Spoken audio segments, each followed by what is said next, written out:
Galileo Galilei ajusta el tubo de latón de su telescopio. Es pequeño, con un aumento de unas 20 veces algo rudimentario según los estándares modernos, pero en 1610 era el instrumento más potente de su tipo en Europa.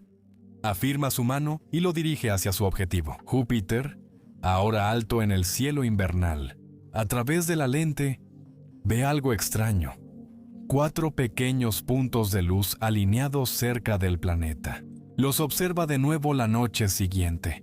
Se han movido, no al azar, sino alrededor de Júpiter. Sigue observando. Durante varias noches, Galileo registra su movimiento. A veces los puntos desaparecen, solo para volver a aparecer ocultos. Se da cuenta de que, detrás del planeta masivo, sus movimientos son regulares, predecibles. El patrón es inconfundible. Estas son lunas que orbitan Júpiter, y con eso se puso en duda una suposición clave de la antigua cosmología, que todos los cuerpos celestes giran alrededor de la Tierra. Esto no fue solo un nuevo descubrimiento, marcó el surgimiento de un nuevo tipo de ciencia, una basada en la observación directa, la medición precisa y la evidencia que podía ser probada y verificada. Copérnico había propuesto un modelo centrado en el Sol décadas antes, pero seguía siendo una hipótesis matemática, en gran parte sin probar. Galileo, en cambio, aportó evidencia observacional directa, convirtiendo la teoría en una realidad medible. Y al demostrar que cuerpos celestes como las lunas de Júpiter podían orbitar alrededor de algo distinto a la Tierra, Galileo desafió directamente el modelo geocéntrico que había dominado el pensamiento occidental durante más de 1000 años. Fue un punto de inflexión. Este momento ayudaría a sentar las bases de la física moderna. Y el propio Galileo llegaría a ser conocido como Einstein. Ponlo como el padre de la ciencia moderna, no solo por lo que vio, sino por cómo lo vio, a través de la observación, la experimentación y el razonamiento matemático. Pero esa misma observación también pondría su vida en rumbo de colisión con la institución más poderosa de Europa. Porque si las lunas podían orbitar Júpiter, un planeta distinto a la Tierra, entonces la creencia de larga data de que todo en el universo gira alrededor de la Tierra ya no era sostenible. Así, el orden cósmico, la autoridad de la Iglesia y el lugar de la humanidad en la creación quedaron abiertos a cuestionamiento. Y preguntas como esa, Galileo pronto aprendería, venían con consecuencias. En marzo de 1610, apenas 2 meses después de sus primeras observaciones, Galileo publicó Sidereus Nuncius, el mensajero estrellado. No era solo un informe científico, era un anuncio público y un desafío a siglos de cosmología aceptada. Galileo describió una luna con montañas, una vía láctea llena de estrellas y 4 lunas orbitando Júpiter. Fue el primer libro de astronomía basado en observaciones telescópicas, y su mensaje era inconfundible. El universo no era lo que pensábamos que era. Tenemos una observación convincente y sencilla como prueba de que no hay un solo centro alrededor del cual giran los cuerpos celestes, como se creía hasta ahora. La galaxia no es otra cosa que una masa de innumerables estrellas agrupadas en cúmulos. Incluyó bocetos de la superficie de la Luna, las posiciones de las lunas de Júpiter y descripciones detalladas de lo que había visto. Y, igual de importante, Galileo nombró a las 4 nuevas lunas como las estrellas medicias en honor a Cosimo di Medici, el poderoso gran duque de Toscana y jefe de una de las familias gobernantes más influyentes de Italia. No fue solo un gesto de admiración, fue una apuesta calculada para obtener patrocinio. En el siglo XVII, los eruditos dependían de mecenas adinerados para financiar y defender su trabajo, especialmente cuando desafiaba a la autoridad. La jugada funcionó en pocas semanas. Galileo fue nombrado filósofo y matemático de la corte en Florencia, colocándolo bajo la protección de una de las familias más poderosas de Europa. Galileo había pasado de ser un profesor relativamente desconocido en Padua a convertirse en uno de los científicos más famosos de Europa. Pero la fama trajo atención y escrutinio. Muchos funcionarios de la Iglesia estaban inquietos. No se trataba solo de los datos de Galileo, sino de lo que él estaba sugiriendo. Que Copérnico tenía razón, que la Tierra se movía y que el antiguo sistema de Ptolomeo estaba equivocado. Los teólogos decían que esto iba contra las Escrituras, ya que el Salmo 104 afirmaba que la Tierra era fija e inamovible. Galileo no solo contradecía a los astrónomos, sino que desafiaba la interpretación literal de las escrituras, como advirtió el cardenal Bellarmino en 1615. Afirmar que el Sol es fijo en el centro y la Tierra gira rápido a su alrededor es peligroso y puede dañar la santa fe si se malinterpreta. Galileo intentó caminar con cautela. Argumentó que las escrituras y la ciencia hablaban diferentes lenguajes. La intención del Espíritu Santo es enseñarnos cómo ir al cielo, no cómo va el cielo.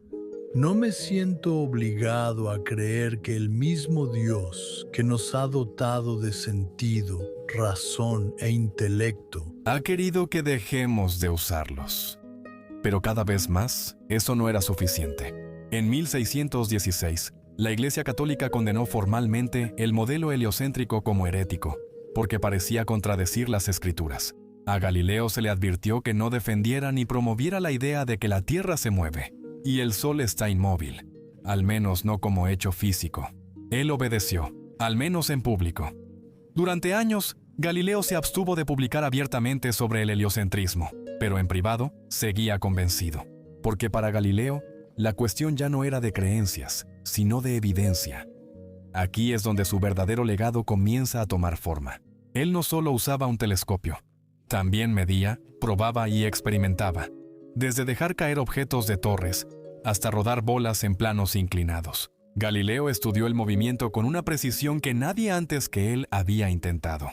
Analizó péndulos, mapeó la aceleración de los cuerpos en caída y describió las trayectorias de los proyectiles, sentando las bases de lo que más tarde se convertiría en la mecánica clásica. Décadas antes de Newton, sostuvo que la naturaleza se comprendía observando y usando matemáticas, no repitiendo textos antiguos, y al hacerlo, cambió más que solo la astronomía.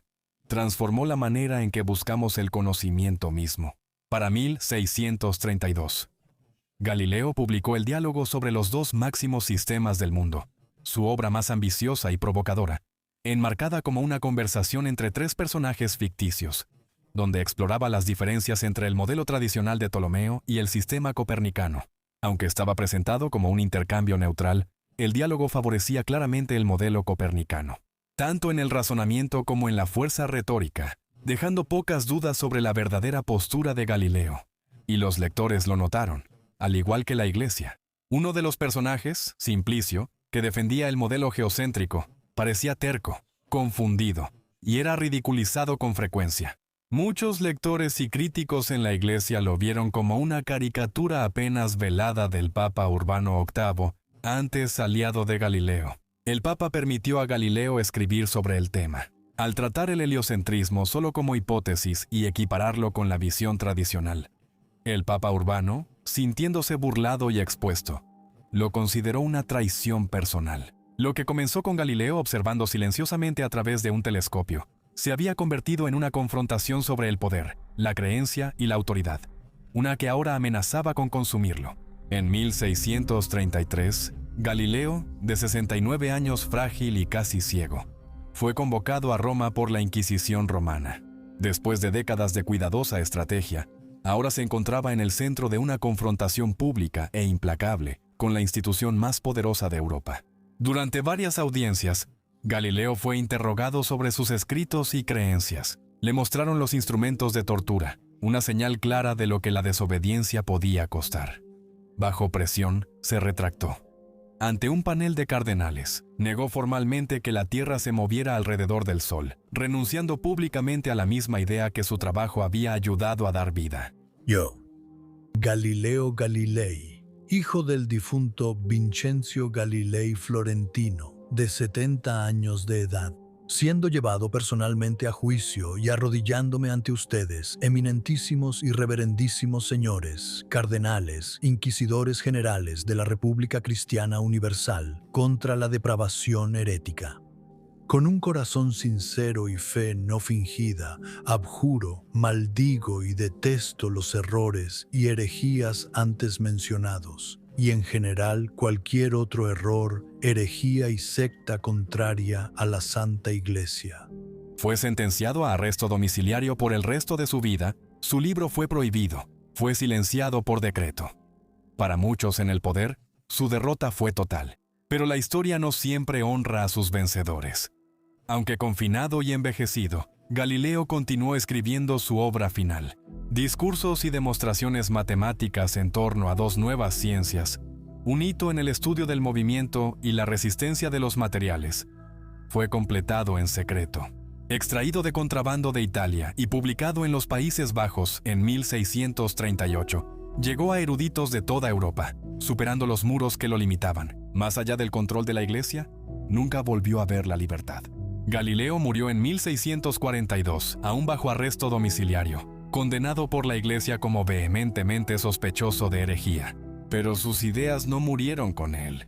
Se difundieron al principio de erudito a erudito.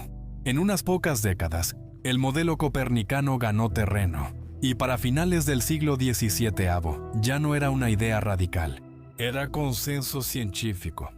El método que Galileo defendió, la observación, la medición y la experimentación, transformaría no solo la astronomía, sino todos los campos del conocimiento.